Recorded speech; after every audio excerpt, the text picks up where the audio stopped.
Madison Hayes didn't believe in fairy tales anymore.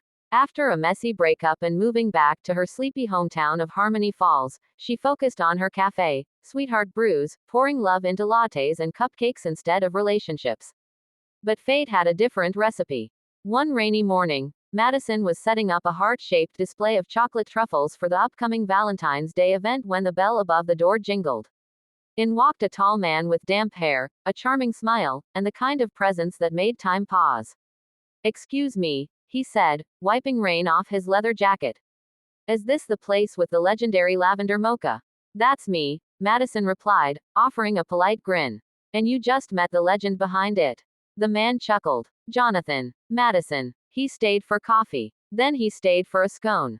Then came back the next day, and the next."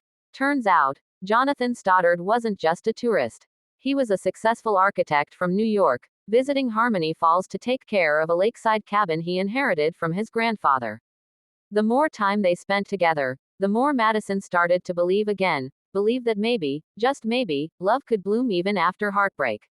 One snowy evening, Jonathan helped her hang fairy lights across the cafe's windows.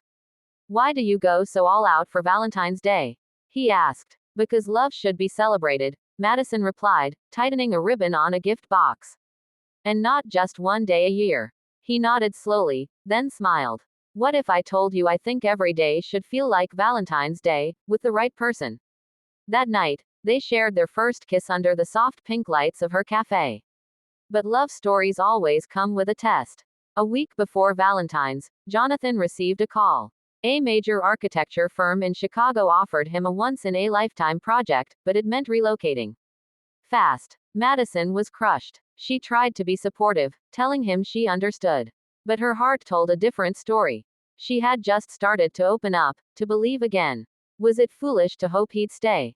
The day before he was set to leave, the cafe was buzzing with Valentine's energy, red roses, chocolate fountains, and couples celebrating early. Jonathan walked in, a single red tulip in his hand.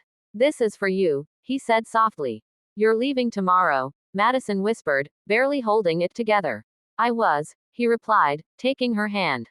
"But then I realized, I don't need a new skyline. I just need the girl who makes the world taste like lavender and honey."